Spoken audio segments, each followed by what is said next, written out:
a Lucía y bueno, vamos a estar haciendo una especie de ping pong para nada, abrir la conversación. Me gustaría que pensáramos en el viaje, ¿no? Que es el título de la charla de hoy, ¿no? El arte de viajar. Entonces, piensen en qué significa para ustedes el viaje, ¿no? A qué recuerdos los lleva, qué razones tienen para viajar y si creen que es una necesidad, ¿por qué?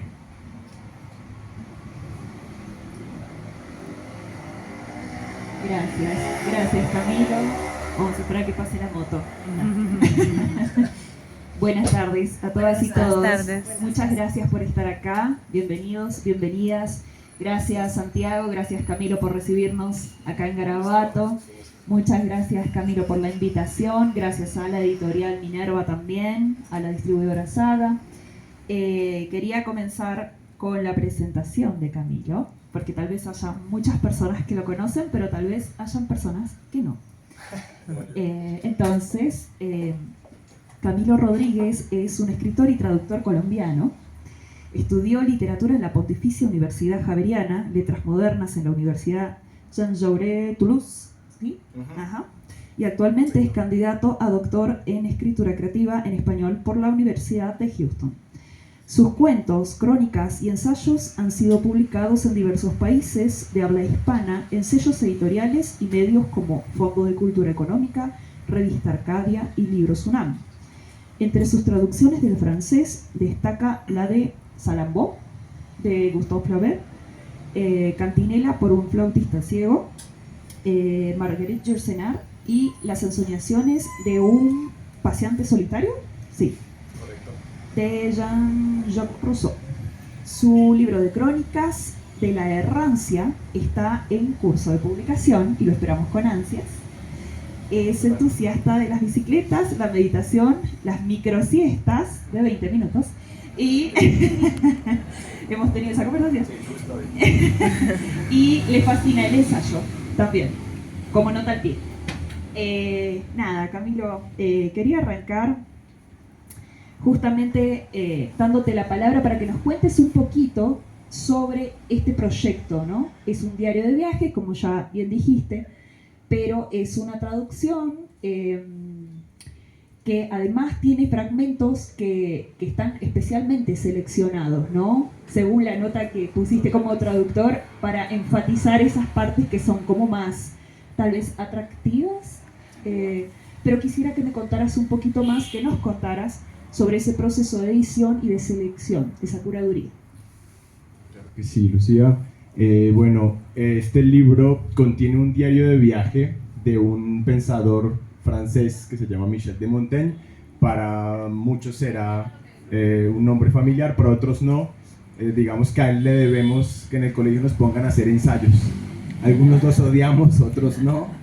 Yo creo que injustamente, porque lo que él concibe como ensayo es el pensamiento andante, ¿no? Es un género abierto que trata de preguntarle al ser humano sobre distintos temas que le atañen principalmente, ¿no? Él es conocido por ser el inventor del ensayo, lo cual yo también cuestiono. Lo de la invención me hace mucho pensar en esto del descubrimiento de América, de que América fue descubierto como si necesitara la mirada de alguien para existir, lo cual me parece problemático.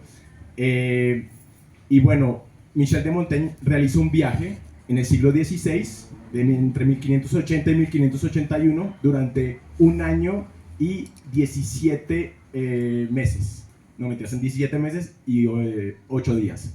Entonces es 1 año y medio de viaje a caballo con una comitiva de 9 personas, ¿no? Michel de Montaigne es un aristócrata, hijo de una familia muy privilegiada, que ha sido instruido en diferentes lenguas desde joven, pero tiene una mirada muy aguda y muy particular, que habla de su humildad en muchos sentidos, ¿no? Es un personaje muy famoso también porque se le concibe viviendo en una torre, ¿no? En su casa en el sur de Francia, que es un castillo gigante, hay una torre en donde él se refugia a leer, ¿no? Y dentro de su habitación cuelga en las paredes diferentes citas, ¿no? Frases que le hacen pensar en temas que son muy afectos para él, ¿no? La soledad, la tristeza, los títulos mismos de sus ensayos dan cuenta de esas búsquedas que empiezan desde muy joven, y entonces lo que ocurre con eso es que Montaigne asume un tipo de lectura diferente. Nadie había leído como él antes. Lo que ocurría es que había una lectura extensiva. Estamos hablando después del medioevo, ¿no? Imaginémonos a estos monjes leyendo textos sagrados y memorizando al pie de la letra palabras y páginas y páginas. Lo que hizo Montaigne, que era un procrastinador también, o sea, yo digo que tenía el germen del buen perezoso, era seleccionar las citas que más le gustaban y memorizarlas, ¿no? Entonces, pues bueno, leía él desde luego que a los filósofos griegos, leía a los clásicos, ¿no? de la filosofía escolástica, Aristóteles, en fin, pero digamos que su objetivo primordial en la vida era pasarla bien. Esa es una de sus sentencias como más contundentes y que lo representan mucho. No encuentro otro objetivo, otro norte en la vida del ser humano más que pasarla bien. Entonces, Montaigne, dentro de ese arte de vida, lleva a cabo este viaje de 1 año y medio. Entonces imagínense lo que es viajar en el siglo XVI a caballo por diferentes países. Él viaja por Francia, Italia, Alemania, Suiza, y es testigo de muchísimos milagros y eventos, digamos que altisonantes, ¿no? Es testigo de exorcismos, por ejemplo, es testigo de lo que hay en la Biblioteca del Vaticano. Va a Roma y visita la Biblioteca del Vaticano, mira los libros que tienen, las joyas, y se expone a la censura.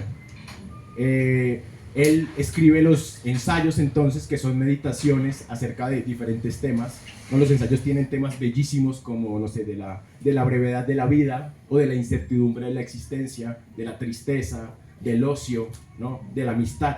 Por ejemplo, es una de las primeras personas en hablar de la amistad, y de establecer los límites de la amistad. No sé qué es la amistad para ustedes. Digamos que para Montaigne en ese momento la amistad era algo que ocurría entre personas de una manera recíproca. Entonces uno da y recibe, y digamos que hay una cierta igualdad, ¿no? A diferencia de las relaciones amorosas o de las relaciones familiares, la amistad se elige.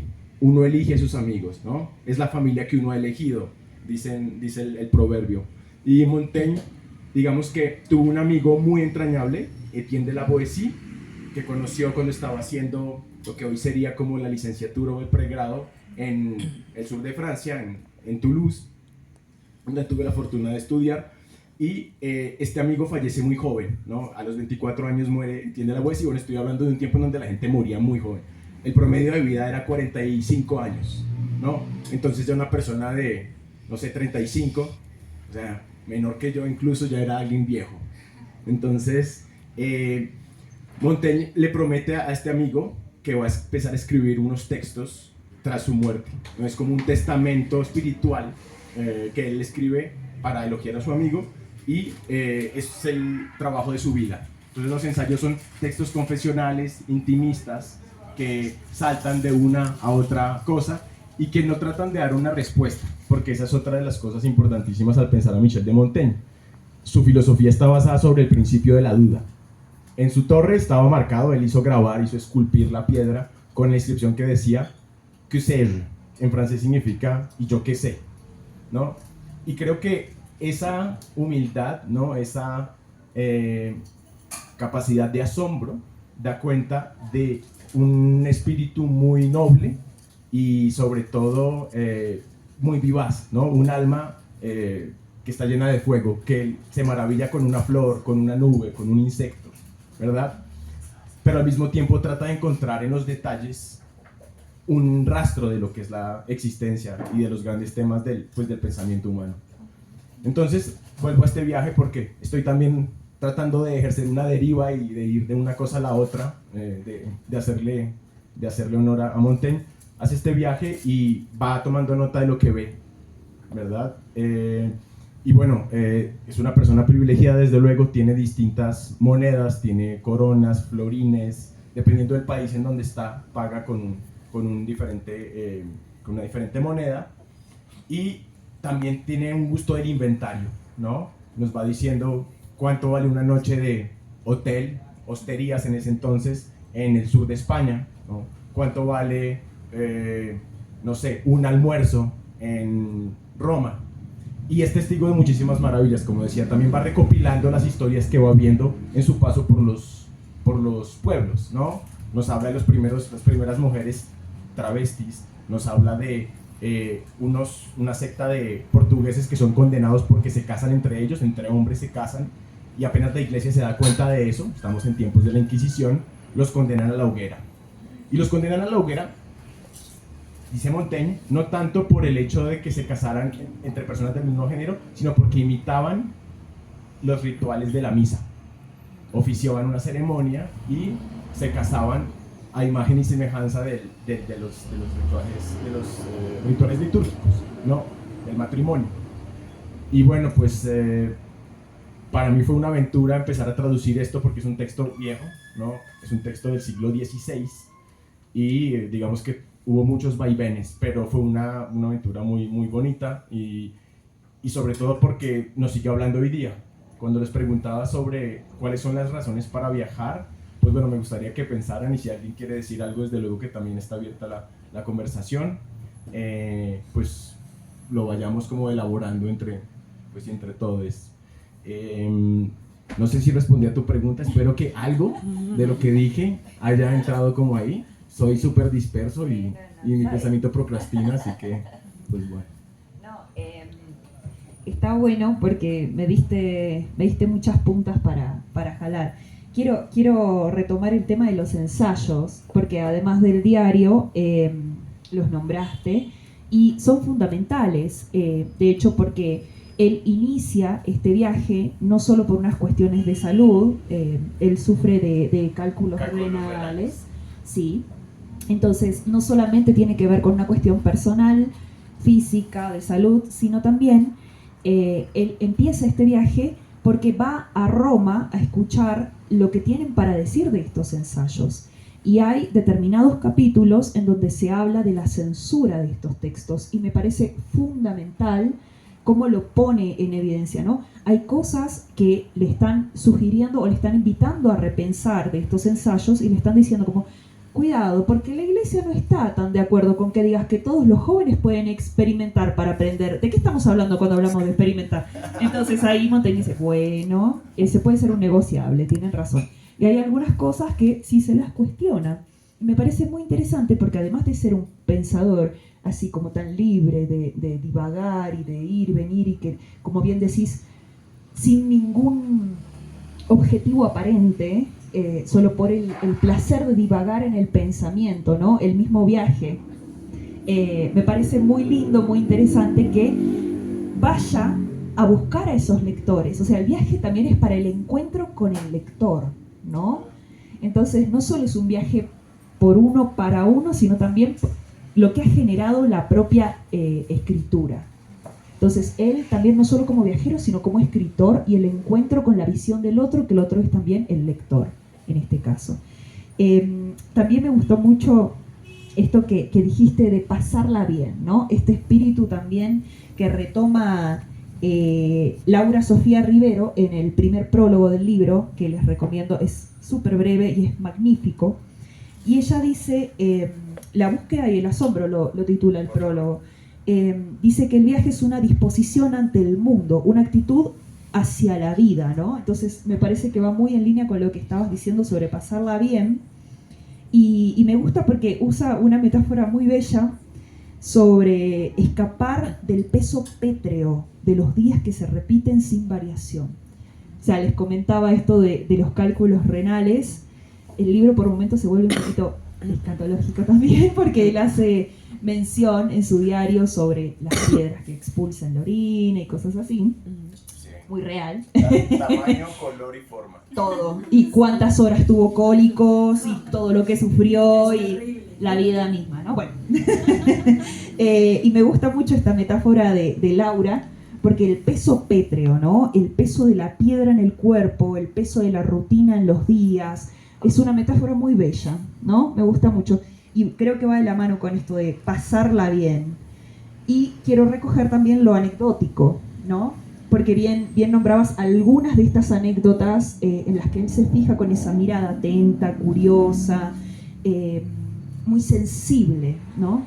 y que va también deteniéndose en este recorrido físico, porque el libro está marcado, de hecho, quisiera que por favor nos hagas el honor de mostrar el maravilloso mapa que hay al final del libro. Se van a encontrar con un detalle que es una belleza. Es un mapita en donde están como el recorrido, digamos, por diferentes ciudades, pueblos, y está justo hacia el final y está marcado con números. Entonces ustedes, si quieren seguir el recorrido físico de este viaje, lo pueden hacer, además, no solo leyéndolo, sino también viéndolo en este ejercicio, ¿no?, del mapa. Me parece bellísimo. ¿Querés contarnos un poquito sobre esto? Sobre algo de lo que acabo de decir también yo, ahí dispersa. Es una conversación, ustedes saben que uno hace pum, pam, pum, pam, pum.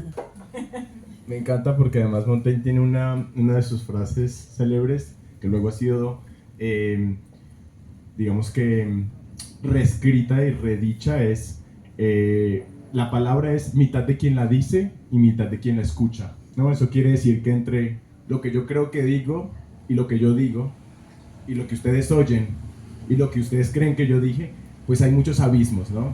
Y él, digamos que por ser un pensador de lo que llaman modernidad, estaba muy enfocado en el sujeto, ¿no? En la subjetividad, una subjetividad masculina desde luego, pero digamos que hay una esfera de sensibilidad importante ahí porque trata de sacar un poco digamos que el interés sobre el mundo de lo que debe ser, de lo que dicen las instituciones, y lo baja a un término más horizontal, ¿no? Lo que uno puede ver, en donde uno puede encontrar las maravillas. Y bueno, yendo a la pregunta y a los temas que mencionas, pues digamos que podría, así para abrir el caparazón, hablar de sí, el interés hacia los inventarios, ¿no? Es un momento de la historia donde importa inventariar qué es lo que hay, ¿no?, materialmente. Entonces él se preocupa por saber cuando viaja qué come la gente, cómo preparan el pan en Italia, ¿no? ¿Cuántas horas es la jornada de un panadero en Italia del siglo XVI? ¿Qué tan malo es el pescado en Florencia? ¿Qué tan feo es el pescado en Florencia? Porque también hace ese tipo de comentarios. Esto no me gustó, las chinches en las camas. La austeridad. Entonces eso es fascinante porque cuando viajamos, entonces también, ¿qué estamos tratando de buscar? Sí. Estamos buscando la selfie, como el elogio a la vanidad, ¿sabes? La mirada de los otros, pero de una fachada, ¿no? Y es interesante porque la fachada, para decir fachada, Montaigne tiene en francés una palabra que es como la cara exterior, ¿no? Sí, le visage exterior, que es como el viso. Habla mucho del viso, ¿no? Y la máscara de las cosas. Entonces, ¿hasta qué punto nosotros queremos penetrar en el lugar, penetrar en lo social y ponernos en los zapatos del otro? Ahora que mencionaba la piedra en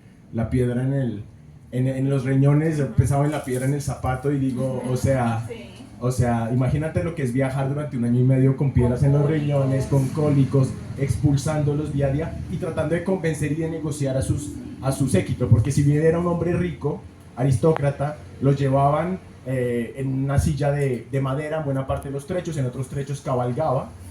Lo que ocurre es que él tenía que convencer a los viajeros como Colón cuando vino, ¿no? Y pensemos en eso, en el momento en que él viaja en Europa y está dando una mirada distinta sobre Europa, Colón y, bueno, Bernal Díaz del Castillo y otros cronistas de Indias están aquí en el continente americano dando cuenta de lo que ven y de las maravillas que ven. Entonces es un tipo de viaje muy diferente, sí. Es como un espejo de eso, porque los españoles cuando vinieron aquí, las anécdotas célebres que hay es que, bueno, veían iguanas y eran dragones, ¿no?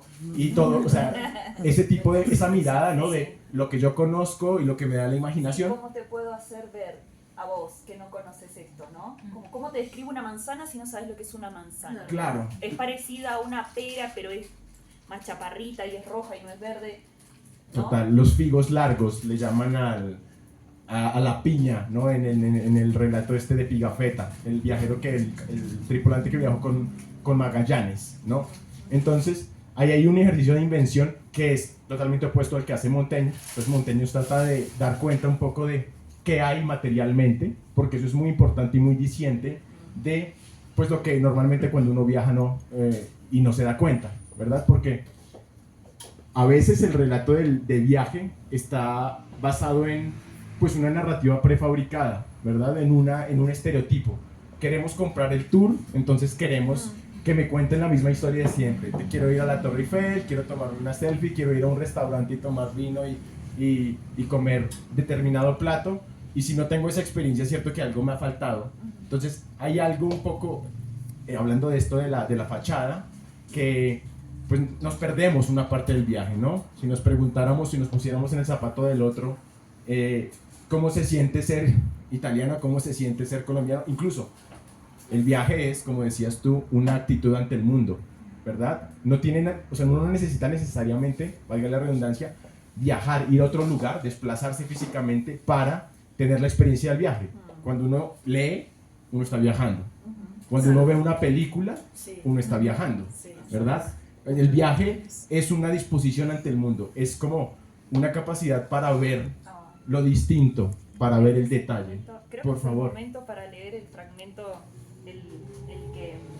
¿Cómo es? ¿Es el escriba? ¿Qué es el escribe? La primera parte, Hay una primera parte que no la escribe Montaigne. del diario la escribe su secretario. Eso, el entonces secretario. Es el secretario, el escribano, y habla de cómo Montaigne percibe el viaje, Sí.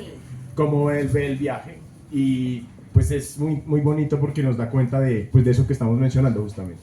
Sí, por eso quería... Es una página nada más y quiero compartirla con ustedes porque me parece muy hermoso, porque él no habla de él mismo, por supuesto, más adelante, pero esta persona que lo acompaña tiene la sensibilidad y deja esta pequeña opinión en esta primera parte, es muy bella. Este capítulo se llama Montaigne y el amor a lo desconocido. A decir verdad, yo creo que si hubiera estado solo con los suyos, él, Montaigne, habría ido más a Cracovia o hacia Grecia por tierra, en vez de dar la vuelta hacia Italia. Pero el gusto que él tenía por visitar los países desconocidos, el cual a él le parecían tan dulce como olvidar la debilidad propia de su edad y de su salud. Él, bueno, además de tener cálculos renales, tiene 48 años, que como ya dijo Camilo, era una edad avanzada para la época. Ya era un riesgo viajar. No podía transmitirlo a ninguno del grupo, pues cada uno de ellos pedía el regreso. Ahí, donde él decía que después de pasar la noche entera inquieto, cuando en la mañana venía a recordar que debía ver esta o aquella ciudad o una nueva comarca, se levantaba con el deseo y júbilo. Nunca lo vi cansado o quejándose de sus dolores. Tenía siempre su espíritu en el camino o en el reposo, tan concentrado en lo que encontraba buscando todas las ocasiones de conversar con los extranjeros, que yo creo que todo eso aliviaba sus males.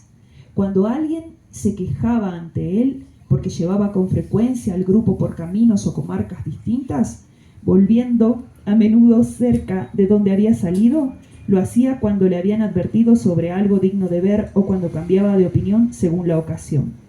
Él respondía que no iba por su parte a ningún otro lugar más que ahí donde se encontraba, y que él no podía equivocarse o desviar su camino, pues su único proyecto era el de pasearse por lugares desconocidos, y que siempre y cuando no se le viera encontrar dos veces el mismo lugar. Esto no desmerecía en absoluto su propósito.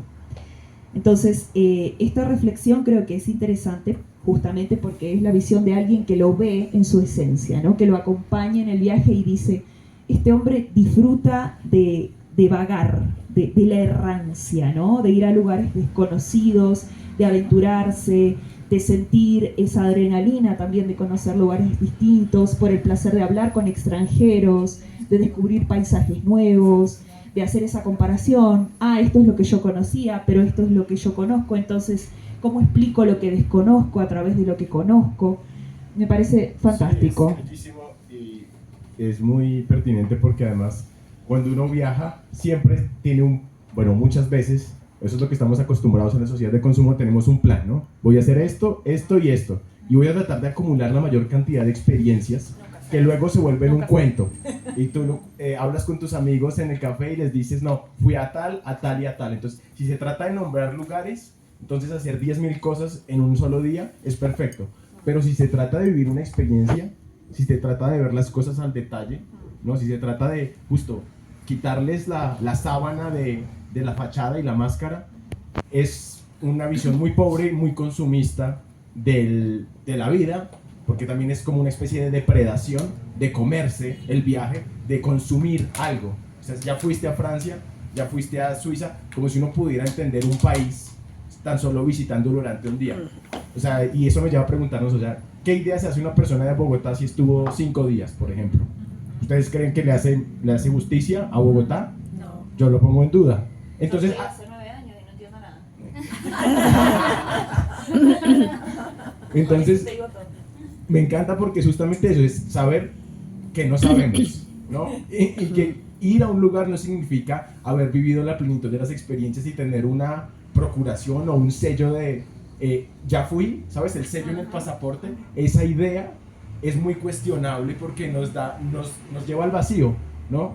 Y nos refugia en relatos que lo que muestran es tristeza y soledad en el fondo.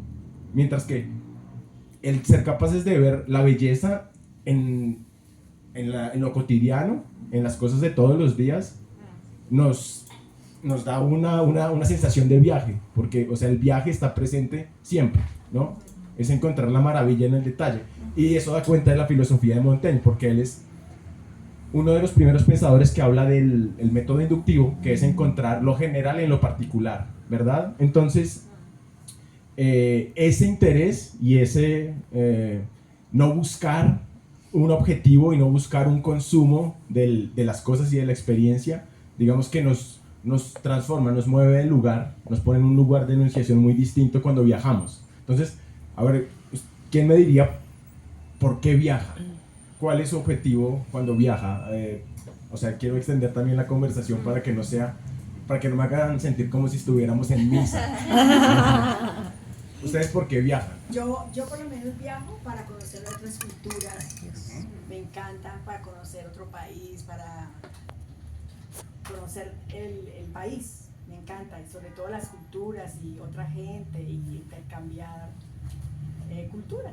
Claro, claro, y es genial. Cultura viene pues del cultivo, ¿no? Sí. Lo que está en el piso, ¿no? Entonces es como ir a la profundidad, Sí, ¿verdad? Y esa es una idea que tenemos en la cabeza, ¿no? Cuando viajamos a un lugar, sí. que también es una idea que podemos cuestionarnos hasta cierto punto. O sea, ¿qué tanto podemos nosotros conocer de una cultura cuando vamos a un lugar? ¿Verdad? Y qué tanto nuestra mirada y la educación que hemos recibido nos restringe, ¿verdad? Y también en el dar está el recibir. Entonces, ¿qué podemos nosotros llevar? ¿En qué medida podemos, ¿sabes? Como llevar algo de nosotros. A mí me pasa que yo viajo porque me gusta tu respuesta. Respuesta, porque siento que es una respuesta como enraizada en la certeza. Yo viajo para todo lo contrario. Yo viajo a buscar preguntas. Entonces, cada vez que voy a un lugar nuevo, digo, ¿en qué piensa esta gente? ¿No? ¿Cómo piensa esta gente? Y empiezo a cuestionarme mi propia manera de existir, de pensar, de ver.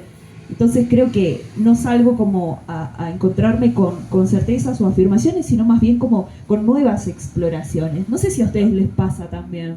¿Les pasó? Pero pienso que es por lo que ella es escritora también. Sí. Entonces voy a Me encanta el gesto. Ponele. Por lo que ella es escritora, pues va con otro pensamiento totalmente diferente al mío. Claro, Es por eso. Entonces yo lo entiendo perfecto. Claro. Sí, va con otra cosa. Es igual que Camilito, es diferente a lo que yo voy al viaje a conocer. Me encanta sus comidas, cómo comen, qué es lo que les gusta, el idioma, todo me gusta. Claro. O sea, Y cuando probás algo nuevo, me ¿te encanta. hace pensar en esto es diferente a lo que yo como en Colombia? O te hace pensar en, no sé, no te haces preguntas de las cosas que comes en Colombia. Porque, digo, cuando yo vine para acá dije, mirá cómo desayuna esta gente. Esta gente come huevos en el desayuno. ¡Wow! Queso, jamón, arepa. Nosotros tomamos un café con una medialuna. O y caldos. O caldos. caldos con ¿cómo es? Caldo de costilla. Eso, costilla y todo. Y yo, wow, esta gente come bien. Muy bien. Con razón. Me encanta eso porque además es súper pertinente. En el viaje de Montaigne va un cocinero, ¿no? Pues es ese tipo súper gomelo. Entonces él se lleva un cocinero y se lleva el cocinero, uno diría, pues para que el cocinero que come siempre, ¿verdad? Sí. Pero no, es para que aprenda de los cocineros de Italia, de Suiza, de Alemania, que comen, cómo lo comen, ¿no? Como para ensanchar los confines como de la experiencia sensorial, que también tiene que ver, claro, hazme este plato, que es esto tan bueno que acabo de probar. Entonces, digamos que hay un poco esa curiosidad, ¿no? A mí me ha pasado, bueno, con respecto al picante, o sea, ya ahorita dependo del picante para vivir, o sea, si no como picante, pues no es comida, o sea, ¿sabes? Y hay una, sí, hay una necesidad también corporal, ¿no? Sí, México, 6 años, y bueno, también la experiencia, la paleta de sabores, ¿sabes? La idea de encontrar otros gustos, ¿no? Sí. O sea, y creo que hay algo en desafiarnos a nosotros mismos. Hay un germen como de interés. O sea, en tanto nosotros somos capaces de cambiar nosotros mismos y de volvernos a concebir, de vaciarnos de todas las certezas. O sea, podemos ensanchar y podemos, yo creo que, y Montaigne diría yo, cree que tener una experiencia un poco más plena de lo que es el viaje, ¿no? Sí. Hay otra salida que es, viajamos para huir del trabajo, ¿no? O sea, es el ocio. Yo viajo para no Claro. trabajar, para mí el viaje significa Disfrutar. eso. No voy a la oficina, no voy al aula de clases, los que son profes, no voy a la librería, para Santiago, por ejemplo. Cambiar de ambiente. No, porque viajo y voy a la librería. Otra parte, En pero Buenos igual. Aires y voy a la librería. En México y voy a la librería. Claro, tú otro cocinero, vas a ver qué cocinan en otras librerías. Me encanta, súper de montañesco, diríamos. No les gusta eso. Pero digamos, sí hay una asociación, yo digo, general, y pues, es lo opuesto al trabajo, ¿no? El viaje es el ocio. Y para disfrutar del ocio también hay una mirada. No podemos tener el mismo mindset, el mismo, qué horror, estado de ánimo, o la misma disposición que cuando estamos trabajando, ¿no? O sea, yo tuve una experiencia hace poco con una persona que hacía Excels, hacía cuadros de Excel para sus viajes. Y para mí fue muy confrontador. Hasta cierto punto me asustó. O sea, Capricornio seguro. O sea, sí, y me encanta esto. Pero dile a tu amigo que hay una aplicación para eso. ¡Wow! ¿Cómo se llama? Santiago, el nivel Dios. Y ¡wow! Ahorita te la paso en una aplicación No. y usted puede viajar con otra persona. Wow. Entonces ustedes dos viajan y cada quien va poniendo lo que puso y la aplicación después te dice, tú le debes a Lucía 200.000 pesos. Splitwise. Sí, sí, yo lo sé en la vida de roommates. Entonces ahora estas generaciones que vivimos con personas que no son nuestra familia o nuestras parejas, es algo muy común, ¿no? Para dividir, para encontrar como un equilibrio en esto. Sí, total. Sin embargo, a mí me causa cierto horror, ¿sabes? O sea, como la impresión de que lo controlo todo. Pero no podría ser ese el mismo inventario de Montaigne para Wow. nosotros. Esa es una gran pregunta para el libro, o sea, ese sería el inventario inverso de alguna manera. No lo sé, yo creo que, bueno, influido por la lectura de Montaigne, que la incertidumbre es algo sustancial a la vida. O sea, no podemos controlarlo todo, ¿no? Él es estoico, ¿no? Y el estoicismo es esta disposición de espíritu que nos hace pensar que, pues nada, que nos hace soportar la penalidad, ¿no? Es esta filosofía que nos lleva a ser conscientes de que nos vamos a morir y de que hay cosas que están en nuestras posibilidades controlar, pero son muy pocas. Lo que depende de nosotros es muy poco. Entonces, ¿qué conviene cuando lo que depende de nosotros es muy poco? En la medida en que, pues, como dice el budismo, ¿no? El dolor es inevitable, pero el sufrimiento es selectivo, ¿no? Entonces, me hace pensar por favor. en uno de los pasajes del libro, que es muy interesante, creo que de los pocos en donde él se pone realmente muy intimista, y él habla de la cobardía frente a la muerte. Empieza a pensar en su edad avanzada, no como decíamos 48 años para ese entonces, que era un montón, en su enfermedad, y se empieza a cuestionar, ¿no? Y creo que es el capítulo algo así de estoicismo y no me acuerdo cómo se llama, pero sí, ese, exacto. Entonces habla de la cobardía frente a la muerte y se expone mucho frente a este dolor que siente y esta enfermedad que lo acompaña. Y me parece uno de los pasajes más conmovedores porque tiene esa raíz también de la justificación de por qué él viaja, ¿no? él también está intentando encontrar esa fascinación antes de que suceda cualquier otra cosa, ¿no? Quiero disfrutar de este mundo, quiero hacerlo antes de que ya no me pertenezca, de pasar a otro plano, ¿no? Me parece conmovedor. De hecho, está justo hacia el final, ¿no? Mi maestra, Diana Velesi, que es una poeta argentina maravillosa que se las recomiendo un montón, me dijo una vez, cuando estaba en viaje y le pregunté si tenía que volver a casa o no, me dijo: Lucía, nosotros nos vamos para volver. Y leyendo la cuarta y última parte de este libro, me puse a pensar en eso, porque él se va, tiene la euforia, como decíamos hace un rato, de esta primera parte de wow, esta anécdota, y esto, y esto, y esto, y esto. Después el recorrido físico, la adrenalina se aplaca, se va calmando todo, y hacia el final es, ay Dios mío, no veo la hora de volver a mi casa, ya, basta. Decías vos, los fragmentos son súper cortos, el pasaje por las ciudades es como, bueno, chau, chau, chau, chau, chau. Hay una necesidad de regresar, ya está, ¿no? Lo que vi, lo que entendí en este viaje, ya está, siento que ya está. Entonces vuelvo a casa, vuelvo distinto, pero vuelvo a casa. Entonces nos vamos para volver de Diana, ¿no? Me parece muy en consonancia, en resonancia con este libro y con estos últimos capítulos, ¿no? No sé si querés decir algo también sobre estos capítulos que estoy nombrando. Sí, me encanta, sí. La catarsis, ¿no? Que es la liberación. En el arte, por ejemplo, cuando hay una revelación al final de cualquier película y sabemos que el asesino era el mayordomo, entonces lo descubrimos todo. Eso es lo que los griegos llamaban la catarsis, que significa liberación, ¿no? Es como liberar todas las tensiones que se fueron acumulando a lo largo del relato. Entonces vemos el inicio, el nudo, y ya llegamos en el desenlace, sabemos el final. Y esa revelación, esa conciencia, yo creo que es muy similar a lo que ocurre en el viaje. Cuando uno va hasta el límite de uno mismo, uno al principio lleva energía en el viaje, y hay un punto culminante donde dice, no, ya estoy cansado, ya vuelvo a casa, y vuelvo a casa, en el mejor de los casos, siendo otra persona.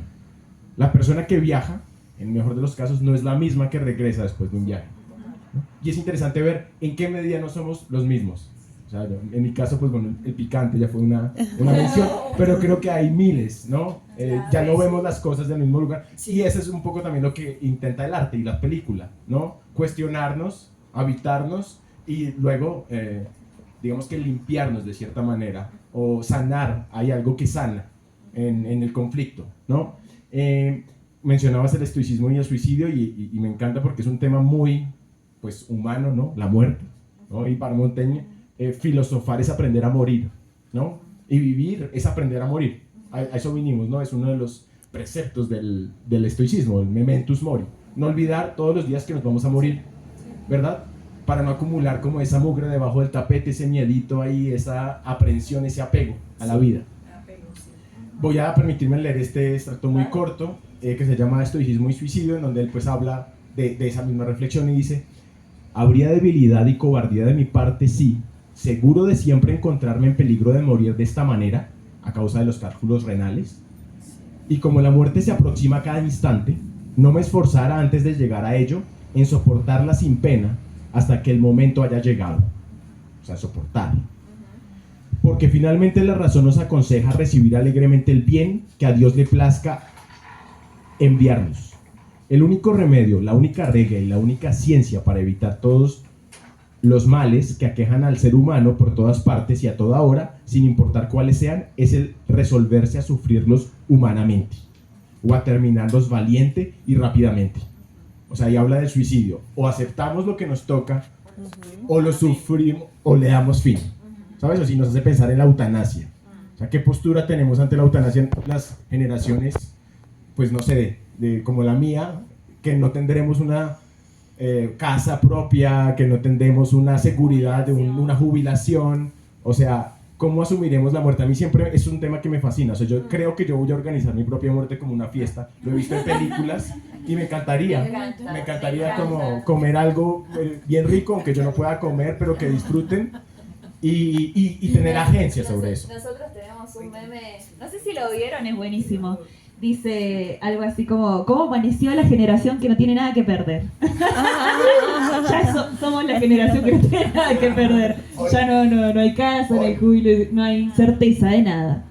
Entonces, creo que también es todo un desafío, ¿no? Enfrentarse a la vida con esa mentalidad. Y me parece que es como que nos impulsa justamente más a qué pasará mañana, ¿no? A vivir con más entusiasmo. No sé si querés que abramos el espacio a preguntas, no sé si alguien quiere o hacer un comentario respecto a las preguntas que hiciste al inicio sobre el viaje. Sí, No sé si alguien quiere hacer sí, algún comentario sobre el viaje, sobre por qué viaja, cómo viaja, no sé. Sí, qué costumbres raras tienen cuando viajan, o sea... ¿Qué aprendieron cuando viajaron? No sé. Sí. ¿O qué lugar no recomienda para viajar? También. También habla de eso. O sea, él dice, por ejemplo, no hay que A escuchar... Florencia en verano no. Ya saben, ¿eh? Chinche, comida mala, ahí lo dicen en el libro. Así que yo ya anoté mi Florencia no. No, y está genial porque él dice también como que pues no hay que escuchar a la gente porque cada quien habla según cómo le vaya. De su experiencia. Sí, Cada quien exacto. habla según cómo le va y entonces... Pero acá sí vamos a escuchar igual. No hay que escuchar, pero sí hay que escuchar. Exacto, o sea, ¿hasta qué punto, sabes? O sea, ¿hasta qué punto uno es capaz de negociar con uno mismo, con sus prejuicios, entre lo que me dice el otro y lo que yo quiero oír también, porque las expectativas, entonces, si yo viajo a París y soñé 10 años con ir a París, pues tiene que ser perfecto. Y no, y en la imperfección hay una belleza y en la fragilidad del humano hay algo que es hermoso y que nuestras expectativas de que sea perfecto nos coartan. ¿Qué es lo perfecto? Ya nos pusimos filosóficos. Pilar, ¿vos querés contar algo? Te veo entusiasmada. A ver. Bueno, está bien. Contanos, ¿qué les cuento? Contanos tu viaje. No, yo me siento muy interpelada como a leer este libro porque pienso que a pesar de la distancia geográfica, temporal, uno diría, bueno, un libro tan antiguo nos puede seguir, es como una caja de resonancia, ¿no? De cómo también los humanos, eso es como un gran motivo como seres humanos el viaje, ¿no? Y bueno, pensaba mucho en un tópico medieval que es el Homo Viator, que vale la pena rescatar, y es como la vida como el viaje, ¿no? Finalmente no necesitamos... Sí, es que la vida es un viaje. La vida es un viaje, ¿no? Sí, Y claro. uno no necesitaría quizá irse muy lejos para pensar que precisamente la experiencia, los obstáculos, la gente con la que uno se encuentra, pues al final de cuentas es lo que es el viaje, y que el viaje nos sacude, ¿no? El viaje lo que busca es interpelarnos y abrirnos un poco el alma como para pensar de otra manera y en otras formas. Y bueno, y ahorita lo que comentabas claro, que el viaje no tiene que ser perfecto, y es también como exponernos a esa vulnerabilidad.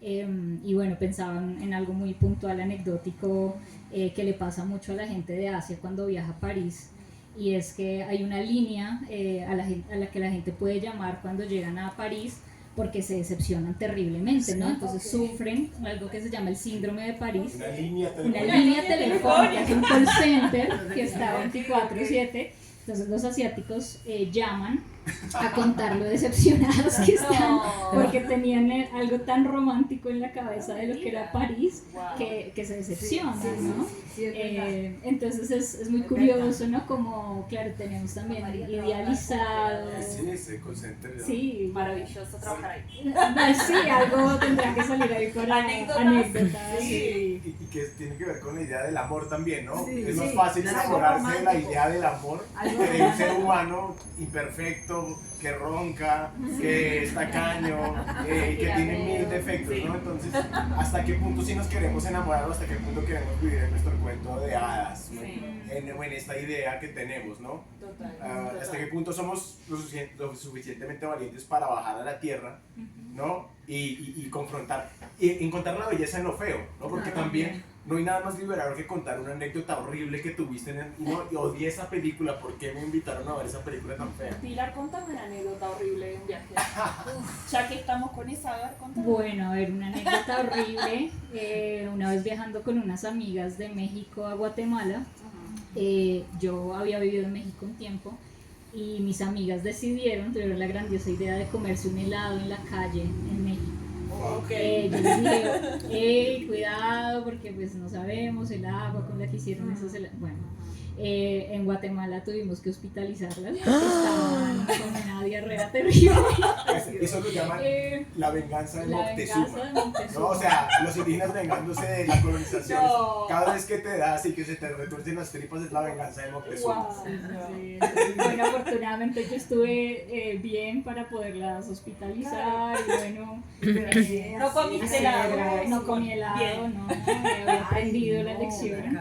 Entonces sí, por ahí no coman helado en la calle de México. Esa es mi recomendación. Florencia, Aquí verano tampoco. no, helado en Guatemala No, tampoco. manejan consejos de viaje. No era la intención, pero qué bueno. Y ya está, eso es muy Ok. Buenísimo, buenísimo. No sé si alguien quiere compartir algo respecto al viaje, no sé, algo que les haya disparado, o sea, siéntanse libres, Otro por tip favor. para no. Serio, sí, o sea, a ver, por allá escucho Dale, cosas. contanos. No, digamos que a mí personalmente, por ejemplo, algo que me cuesta trabajo de viajar es viajar solo.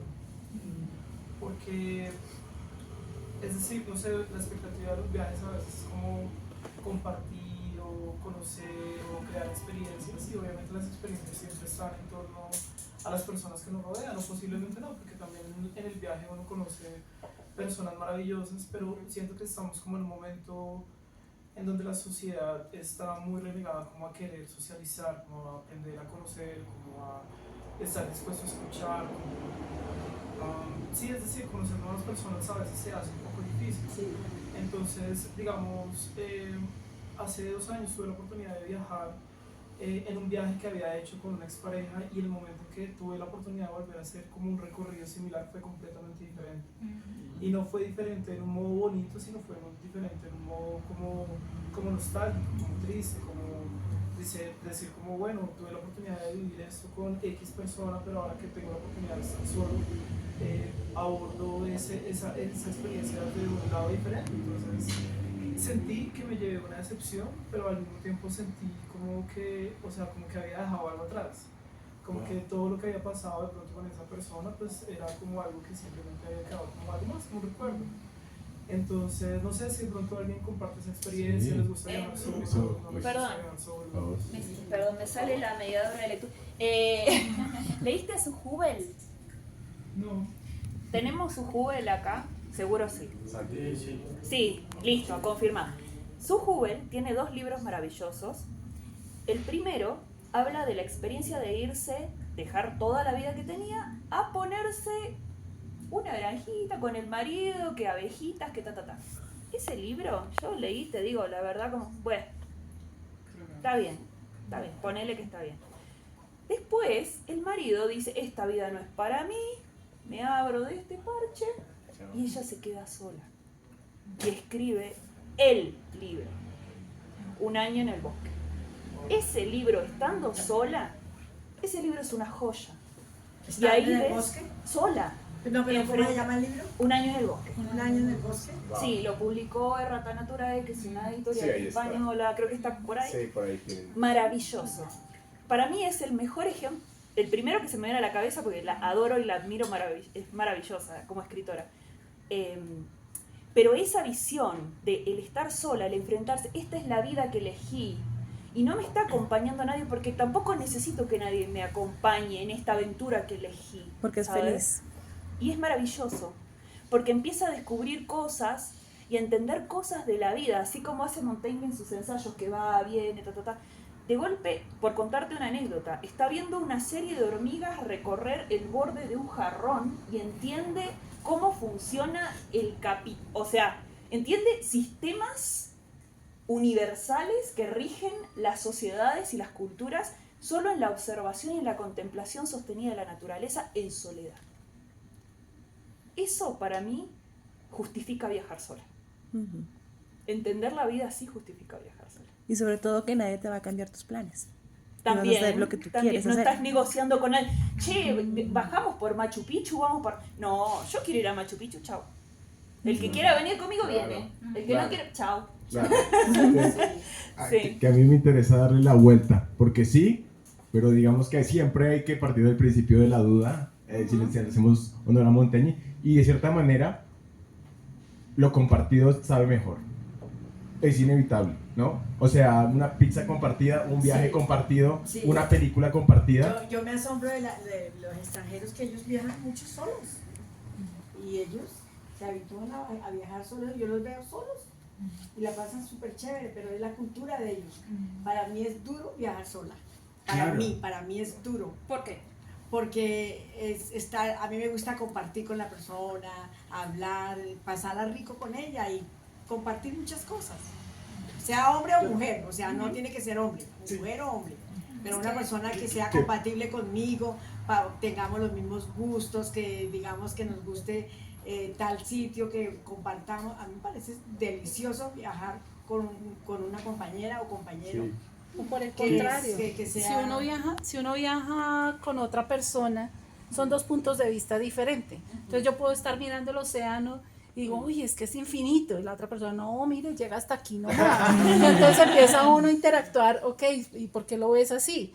Entonces es bonito Sí. viajar con otra persona. Pero Y bueno, esa digamos que no cultura. solo viajar con otra persona, porque viajar solo hace conocer otras personas. Exacto. Entonces, es conocer otras personas que tengan otras ideas, que puedan decirle a uno, bueno, es que el mar es azul y yo no lo estoy viendo verde. Claro. Pero ¿por qué lo ves verde? Bueno, porque así lo veo yo. Y entonces se empiezan a sacar conclusiones y a la final está uno haciendo feliz a la otra persona o por el contrario. Mutuamente. Sí, o por el contrario, no puede estar haciendo feliz. Llega un conflicto donde no puede terminar bien el viaje. Y sales con preguntas. Y sale con preguntas y sale uno diciendo, bueno, aquí qué pasó, esto Ajá. porque si yo lo veía de esta forma, Porque esta me persona me confrontó. abrió los ojos y me lo hizo ver de otra forma. Sí, Fuimos a comer algo y para mí fue delicioso, para la otra persona, hoy no, es que esto está horrible, y uno dice, pero para mí fue delicioso. Es otra forma diferente del viaje. Claro, Total, eso me encanta total. porque es justo eso, ¿no? O sea, nunca, no hay una receta, no hay una solución, no hay una respuesta, no hay certezas, ¿sabes? El viaje solitario puede ser hermoso, el viaje en pareja puede ser hermoso, el viaje en grupo puede ser un infierno, y todo depende de los ojos que tengamos, ¿no? Y de la disposición ante el mundo, Eso iba a decir, la ¿verdad? disposición. O sea, y hay otra frase de Montaigne, o sea, viajar es confrontarse con uno mismo y con el otro. Y bueno, ese otro tiene muchas capas, ¿no? Ese otro es, bueno, si voy a Argentina, mi idea de los argentinos, luego los argentinos que encuentro en el lugar, otros extranjeros que viven en Argentina, ¿no? El desayuno, las facturas, que son los pastelitos estos dulces, claro. Entonces, ¿en qué medida uno es capaz de confrontarse con uno y con el otro? Y en esa negociación, que no tiene un final, yo creo que se juega la experiencia del viaje y la experiencia de la vida, porque uno igual, el otro siempre es un tema inacabable, ¿no? ¿Quién es el otro? No, o sea, soy yo mismo, ¿no? Porque uno tiene distintas facetas además, ¿verdad? O sea, las cédulas, los documentos tratan de encajarnos en un rol y limitarnos a algo, pero pues la humanidad rebasa, somos muchos, ¿no? O sea, sí, bueno, es muy como cliché, me siento cliché diciendo que persona es máscara, pero sí es cierto, somos, dependiendo del rol, somos distintas personas y a veces las expectativas que tenemos con respecto a nosotros mismos son tan fuertes que no nos dejan compartir, recibir, escuchar, lo que decía un poco el compañero. Entonces, pues bueno, no sé para dónde voy muy bien, pero creo que ha sido un gusto compartir la experiencia del viaje. Quiero, sí, por favor. No, yo tengo una pregunta, Guadalupe. Por favor. Mentiroso tal. Me encanta, me encanta. No, tiene que ver con porque me quedé pensando en la conversación de ustedes de realmente cómo ahora hacemos los diarios, y me gustaría saber ustedes cómo hacen sus diarios de viaje. El de Lucía más o menos puedo darme una idea por el libro. Hay un ejemplar ella hizo un viaje por aviso parroquial, un viaje por Latinoamérica, sí, por ser del sur, Sola. sola, sí. ¿Qué edad tenías? Esporádica. 27. Uf, hace rato ya. Sí, bellísimo, con unas ilustraciones hermosísimas en un formato hermoso, hay uno. Y pues bueno, a ver, ¿quieres responder tú a la pregunta de Santi? No, más que la pregunta es que nos cuestionemos, no sé cómo, porque yo sí veo vamos, puntual. Por favor. Claro, esos diarios se han cambiado. Hoy lo que veo es mucho diario a través de las redes sociales, ya sea por mostrar o cualquiera que sea la intención, pero pues no sé si lo está escribiendo. Yo en lo particular como que pongo notas, no es que tenga un diario pero creería que eso ha cambiado mucho, ¿no? Sí, a mí eso me hace pensar, perdón, para empezar, en dos cosas. Una, como que cada ser humano es la orilla de alguien que se está ahogando en otro lugar. Entonces, que es como esto de lanzar una botella a ver quién lee lo que yo escribí. Hay un gesto un poco también de quiero comunicar esto a alguien, a ver si hay alguien. Y dependiendo pues de muchos factores, él va a llegar a buen puerto o no, ¿verdad? Y por otra parte, creo que también, bueno, entre el viaje es más democrático, es más fácil viajar. O sea, ahorita podemos comprar un boleto y estamos en 10 horas en otro lugar del mundo. Eso ha cambiado la experiencia del viaje. Y eso ha cambiado la experiencia de la escritura del viaje, por ende, ¿verdad? Sí. Y no sé, ¿tú cómo escribes tus diarios de viaje? Bueno, yo acabo de llegar de un viaje, justo.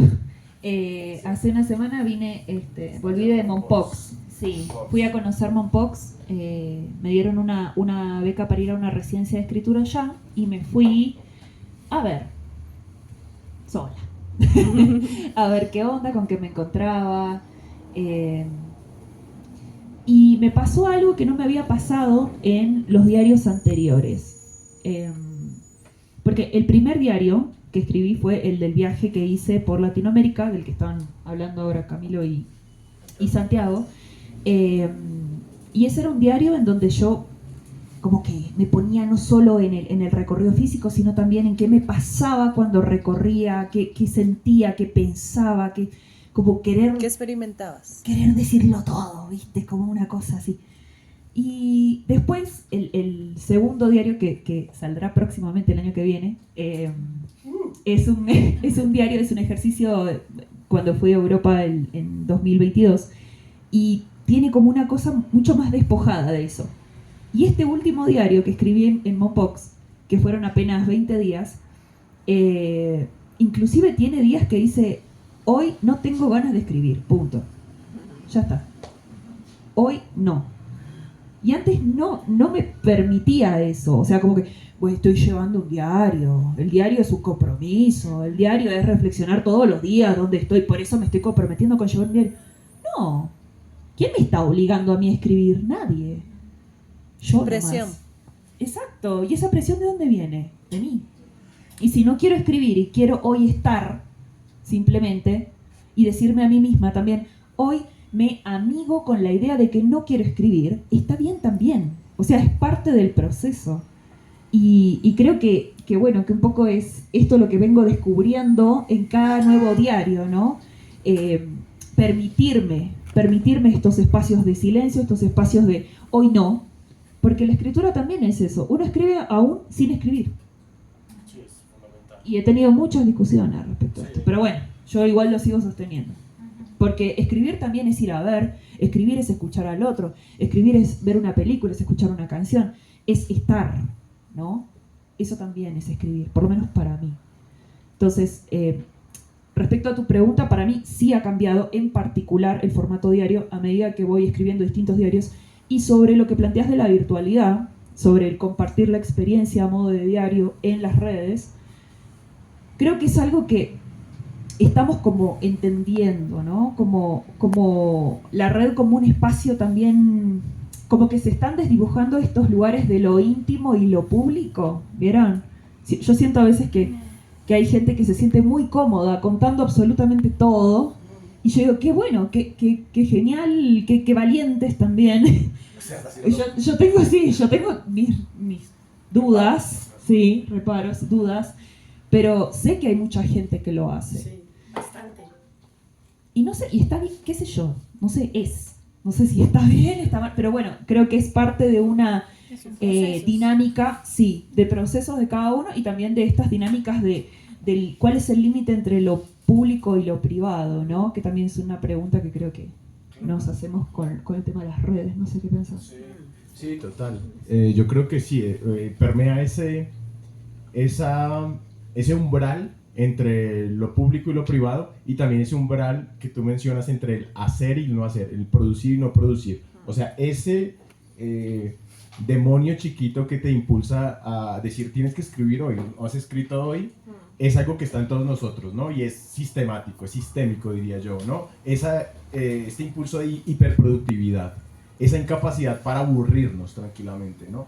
Para contemplar la nada, para no hacer nada. No somos capaces de no hacer nada. Yo estaba trabajando un texto sobre la impaciencia, un ensayo, y hay un experimento que me parece fascinante. Reúnen a 15 personas y les dicen, bueno, tiene que entrar en una habitación usted solo durante 15 minutos sin hacer nada, ¿no? No hay teléfonos, no hay nada. Pero en la mesa hay un aparatito con el cual usted se puede dar descargas eléctricas a usted mismo si quiere. ¿Le interesa? Y pues obviamente el 100% de la gente dice, ¿este pendejo? No, claro que no me interesa. Adivinen cuánto tiempo pasa para que las personas empiecen a darse descargas eléctricas. 5 minutos. Segundos. Son segundos, sí, yo creo. 1 minuto, 8, ¿quién da más, menos? 6 minutos es el promedio.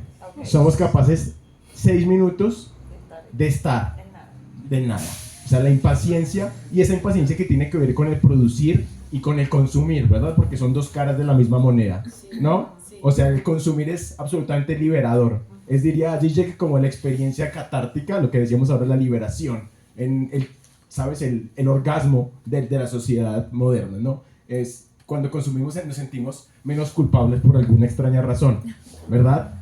Y cuando producimos nos sentimos también menos culpables por otra extraña razón, ¿no? Que tiene que ver mucho con el judeocristianismo, y que me interesa llevar también en términos de Montaigne, porque él decía, la religión es una cuestión de herencia. Es decir, yo nací en Bogotá, mi mamá me bautizó y yo no sabía, bueno, llegué hasta la confirmación, no me puede confirmar. No, perdóname, Humilita, no. Y entonces, yo digo, y dice Montaigne, o sea, somos católicos, judeocristianos, como somos perigurdinos, que era esta región, el Perigord. Entonces, así como soy católico, soy colombiano, es una cuestión de herencia y de tradición. Entonces, ¿hasta qué punto nuestra manera de ver el mundo está como sobreescribiéndose sobre este papel mantequilla de aquello que nos ha sido predispuesto y que nos ha sido dado, ¿no? Y hasta qué punto tengo yo injerencia y puedo yo elegir o no, ¿verdad? Entonces, volviendo a la pregunta del diario, sí, en mi caso, bueno, yo estoy escribiendo un libro de crónicas ahorita que con suerte sale en septiembre, una editorial mexicana, y estoy escribiendo sobre la India. Y estoy recordando el viaje que hice de 1 mes y medio y todas las experiencias incómodas, ¿no? ¿Sabes? O sea, el caos, el tráfico, el desorden, y también la experiencia de la divinidad, la espiritualidad, y un poco todos estos tópicos que he dicho que son esa hoja de papel mantequilla y lo que se espera que uno diga de la India, pero no, yo quiero decir otra cosa, ¿no? ¿Hasta qué punto puedo decir otra cosa y no lo que se espera? Entonces, el formato del diario también te pone una tara y tiene un formato que a veces puede ser castrante, a mi juicio, y yo trato de salirme de cierta manera o de conversar con esas expectativas para no responder lo que se espera que uno diga, básicamente. Eso es lo que yo diría. Y bueno, no sé si hay otra pregunta, alguien que quiere compartir algo, por favor. Ha sido muy placentero escucharles y por favor. Hola, buenas noches. Buenas noches. Claro, frente a eso de escribir y viajar, son verbos, ¿no? ¿Cómo hace uno para poder, viajar? ¿Cómo lo planteo, no? Uno para poder escribir, bueno, entre lo que yo asumo hay que tomar cierta distancia frente a ese objeto de reflexión o esa experiencia, pero el viaje es una situación constante, continua. Entonces, digamos, ¿en qué momento o qué les sirve a ustedes para poder abstraerse dentro del mismo viaje y poder decir, esto lo puedo volver a escritura o esto lo transformo en una reflexión? Entonces, porque, bueno, a mí también me gusta viajar, trato siempre de tener alguien que anotar. Yo anoto hasta en las facturas, pero no en esas deliciosas facturas argentinas, sino en los papelitos, porque yo creo que uno puede como anotar en todo, como los recibos, bueno, yo guardo y anoto. Pero claro, digo, si hago la pausa para escribir, dejo de conectarme con lo que estoy viviendo, ¿sí me va a entender? Y más porque en un viaje uno quiere tomar todo el tiempo, o sea, sea, o bueno, a mí me ocurre así, no viajaría con un Excel. Pero es eso, o sea, como en qué momento del viaje uno puede encontrar, no sé, ese distanciamiento y volverlo a escritura. No sé qué les Es hermoso. Yo diría que, para empezar, en esas experiencias que te confrontan, o sea, cuando hay algo que te interpela de una manera como distinta, es decir, y eso puede ser alguna experiencia de todos los días, ¿sabes? O sea, puede ser algo muy obvio, cómo se come el desayuno aquí, y creo que no hay una respuesta correcta, pero diría que, pues para mí son todas las experiencias que me sacan de mi estado, de mi zona de confort. Yo diría que eso es lo que a mí me empuja, porque me trato de pelear conmigo mismo. Para mí la escritura es una lucha contra mis propios prejuicios, mis propias ideas, un poco en el mismo orden de ideas que venía mencionando. Entonces, creo que cuando hay esa confrontación, esa experiencia de la confrontación, esa sorpresa, algo que no esperaba, creo que ese es un signo como inevitable, ese es como un guiño pues de la vida, y que te lleva a escribir. Me gusta, ¿no? Gracias por tu pregunta. Me hiciste pensar y me hiciste recordar una cita maravillosa de Joan Didion. Me sale otra vez la mediadora de lectura. La librera también, ¿viste? Va a vender todo Joan Didion, que es una escritora maravillosa. De hecho, ahí veo un libro de ella, el que está arriba. Ese creo que es El año del pensamiento mágico, ilustrado, que es una joya. Pero ella dice algo bellísimo. Y habla, en realidad es una metáfora sobre el dolor. Porque ella escribe 2 libros, uno sobre el duelo de su hija y uno sobre el duelo de su marido. Perdió todo. Se quedó sola y tuvo el tiempo y el privilegio de escribir sobre eso, y lo hizo magistralmente. Y ella dice que cuando era chica aprendió algo porque donde vivía había serpientes. Entonces, que cuando era chica le dijeron: ojo, cuidado, no te alejes lo suficiente como para dejar de verla, pero no te acerques tanto como para que te haga daño. Entonces ella dice, el dolor es eso, estar en la distancia correcta y prudente entre la posibilidad de que te haga daño y la posibilidad de mantenerte a salvo. Que un dicho es una sería el de estar cerca del santo. Ni tan lejos que no te alumbre, ni tan cerca que te queme. Ahí está, en dichos populares. Gracias, Camilo. Yo te lo puse en la metáfora de Didion, pero para llevarlo a lo nacional y popular. Me encanta. Ahí está, nos complementamos. Y me gusta mucho esta reflexión para responderte, porque creo que esa es la distancia justa que hay que tener con lo que dice Camilo, ¿no? Con esta cosa que llega en el viaje, que te sacude, que te interpela, que te dice tenés que escribir sobre esto y no podés seguir haciendo otra cosa más que sentarte a escribir. Y es maravilloso, porque no podés escapar de eso, o sea, no podés no hacerlo. Entonces es seguir viendo a la serpiente, pero no estar tan cerca. Entonces esa distancia que necesitas para escribir está un poco en ese juego ante el peligro y ante preservarte frente al peligro, ¿no? Y el desafío es, ¿me voy a animar a contar ahora? Capaz que sí. No, después de eso, nada. Gracias a todos y todas, no les quitamos más tiempo. Muchas gracias. Gracias, Santiago. Gracias, Garabato.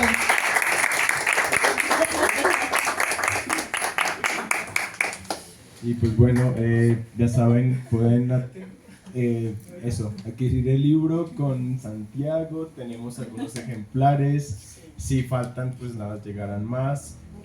También están los ensayos de Michel de Montaigne, recomendadísimos. Y también las obras que mencionó. Sí, está Joan Didion, está su Hubel. Entonces, eso, viajar es leer, ¿no? Viajar es no pedir. Entonces, pues sí, viajemos de cualquier manera, y muchas gracias, de verdad, ha sido muy bonita la conversación. Creo que eso. Gracias a ustedes. A ustedes. Muchas gracias. Bravo.